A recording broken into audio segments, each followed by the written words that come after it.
It's like, I don't know you. Shut up. You heard. Yeah, I was about to say, I got these little... Hey, when this is over, you need to do your potato monologue. This man in the front row here gives free hugs to anyone. Free hugs.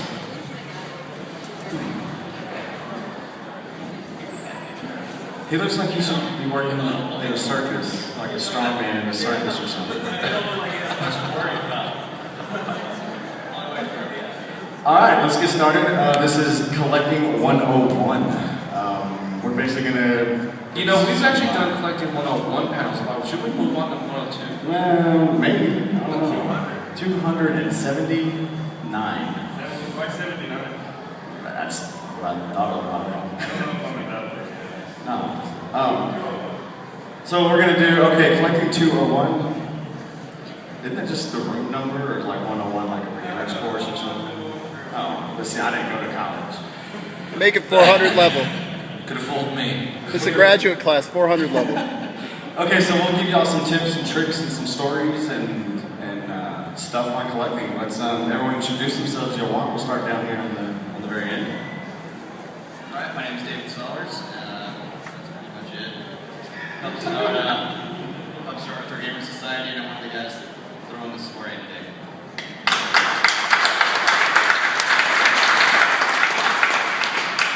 I'm David Clothier. I run the TXRGS, which is a branch of RGS. I help run all the other admin and put this together. And I also have a little YouTube show that I started with this guy, which hasn't quite taken off too much, but we're working on it, called Bit Wars.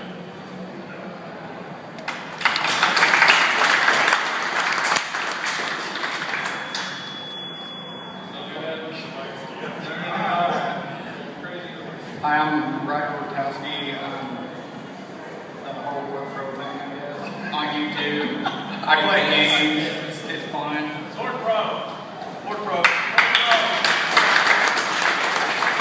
Greg, admin on Gamer Geek Nation, founder of Game Bros LLC. I'm out there, big L table, come buy stuff. It's all good. Great values.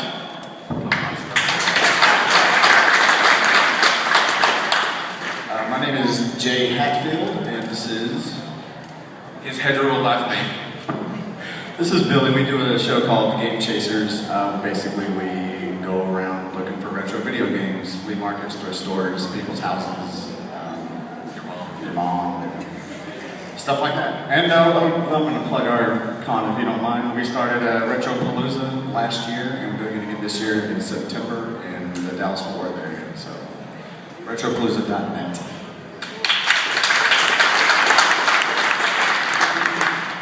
I just do videos on YouTube. I'm Pro Jared. Just. Yeah! Yeah, let's go. Okay, so how many of you guys in here collect video games? Okay, most of y'all. How many of y'all don't in here want to get started Anyone looking collecting? to begin? One guy wants to get started collecting. Okay, here's my advice for you, lone masked man in the back. Don't. It's expensive, it's frustrating, there's a ton of competition. 3 years too late. It's highly addictive. But if you're gonna, no one ever listens to me, so you probably will anyways. We will try to help you guys out. So, how long have you guys been collecting? Panel, anyone? I mean, I guess I've probably been collecting since my grandma would buy me games for Christmas every year in the NES. And I started, I kind of kept everything in the background. I'm not gonna lie, I started out as a dirty reseller. Filthy. I was about 12 years old and I figured out I could buy video games at garage sales and trade them into other places and sell them on eBay. And I don't know, I want to do the math and figure out how long ago that was. I'm almost 30 now. So. Wait. You're selling games on eBay at 12 years old? You're like 30 now. My parents had an eBay account, they let me use it. eBay's been around that long? 98 or something. Yeah. Wow. I didn't realize that. That's crazy. Right? And what got you into collecting too? So, pretty much, I've been collecting for a long time, but it's always been, you know, keeping those games that I always really liked. And then just actually, let's see, when was Retropalooza? That's pretty much whenever I really started, you know, going to the garage sales. That's when the addiction started. And it is an Pretty addiction. much, yes. Like before, it was stuff up in the garage, and you know, you try it out. And that's pretty much how. I started back in '96. My aunt took me to a flea market, bought a couple of Nintendo games for $1 or $2 a piece, and that pretty much sparked my fire right there. Just buy as many as I could, whether it's doubles, triples, I didn't care. And then in around 2000, started seeing how much these games were starting to go up a little bit in value, so I started selling some off, of course below their value, because that's the only way to really unload. And I've been trying to do that ever since, and they're just getting so outrageous in price that even I'm getting appalled. It's pretty bad. I've been collecting, I don't know, six, 7 years maybe. It actually started because Billy came over to my place with an Atari and a stash of games, and me being petty, I was like, dude, where'd you get that? He was like, I found it at a thrift store. And I was like, I want games.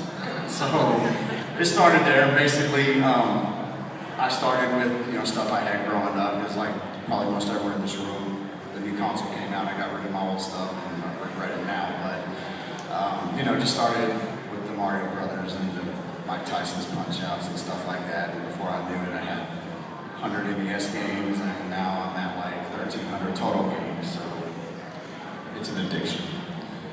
Yeah, for me personally, it was like a writer almost, essentially. I was, you know, kid of middle-life crisis in the 30s, and I was like, you know, I miss playing like old school Marios and stuff like that. So I downloaded all the ROMs, and I still actually have them. But I was like, you know what, it's not the same thing. So I went on eBay, actually got a Nintendo, the NES and stuff, and then getting an Atari and all this other stuff. I mainly only focused on the games that I grew up with and I loved, and it became an addiction. And I was like, you know what, I gotta have them all. I would argue that I've always been collecting since I started playing, because I never got rid of any of my games, unless it happened without my knowledge, which did happen a lot. Mom. But actually, like, kind of getting into it and actively going out and seeking out places that have games, just whatever for me to just grab whatever I didn't have. I probably started doing that about 2003 or so, I'd say. And that was just the simple stuff like nearby mom and pop game stores. A lot of pawn shops back then, like pawn shops. Yeah. Yes, a lot of. You can go into a pawn shop and find anything for like $1. Yeah, those were the good old days. Those days are over. Like I used to go to the thrift stores and I would see 20, 30, 40 games and get them for like $20. They didn't care. They had no value. It really, we'll get into that in a little bit. Yeah, today we live in an age where Goodwill looks up the prices. Right. It's Goodwill. Yeah. I used to be able to go to Goodwill once a week to pick up all my stuff, and then it went to once every 3 or 4 days, and then once a day, and now I don't like Goodwill. It's rough. Yeah, you won't. I mean, once in a while, sometimes, maybe. Okay, so you guys all collect, most of y'all. I guess we don't really need to get into why you should start or what kind of collector you would be, but there are levels of collector. There's a collector who wants just what they want to play, which usually graduates you to guys like me and Billy who would just want everything we can get our hands on. That actually gives me a good question. What is everybody's main reason for wanting to collect? I'm materialistic. There you go. Oh, that's a good reason. I've always said that aside from just collecting games, just having a bunch of games, which is cool, it's cool to have cool stuff. I've always said like actually getting games is basically getting a physical form of childhood memories that I've always had, because I've played so many of these games and I've had very distinct memories of playing these, which is why I like having them so I can always relive that, because the present sucks. Yeah, it does. For me, I would say, you know, sophisticated people, like smart people that have a library of books in their house to look smart. Nerds have a library of video games and bookshelves. No, I love the idea of being able to, like, any day to take a what Nintendo game do I want to pull off the shelf now and just have like a library, like a history of the NES on my wall, a history of Super Nintendo on my wall. And people are always say, why do you even collect the bad games if they suck? Sometimes I still play bad games. Like I put in Dash Galaxy and the Alien Asylum every once in a while just to piss myself off. It's part of the NES's library, it's part of the console's part of the history. It's part of gaming history. Yeah, exactly. So I have a museum in my room. It's like saying, why do people watch bad movies? Because you can still get enjoyment out of bad movies, just like you get out of bad games. Exactly. That's so true. Also, let it be known that Billy does not own any books. Oh, not true. I own a lot of paranormal books. I was just about to say, all his books are either paranormal or alien related. Oh, okay. Sorry. Question we Yeah, what was the question? Why do you want to collect? Why do we? You guys kind of summed it up, you know, and me, like, I'm not like OCD to the point where like I walk into a room and I gotta flip the light switch, 13 times before I can go any further, but if I have one, I want them all, so. I'm kind of like that way on Blu-ray sets. Even if like there's one particular movie that sucks, I still have to have the whole set. Right, exactly. Like Star Trek 5. Star Trek 5 sucks, but I still have to have Star Trek 5 because there's a gap there between 4 and 6. Well, it's like even with modern gaming, if I put in a game, you got achievements, you got trophies you unlock. I want the platinum, like when I'm playing on PlayStation, I have to get every single trophy on there. So it's kind of the same thing, I guess.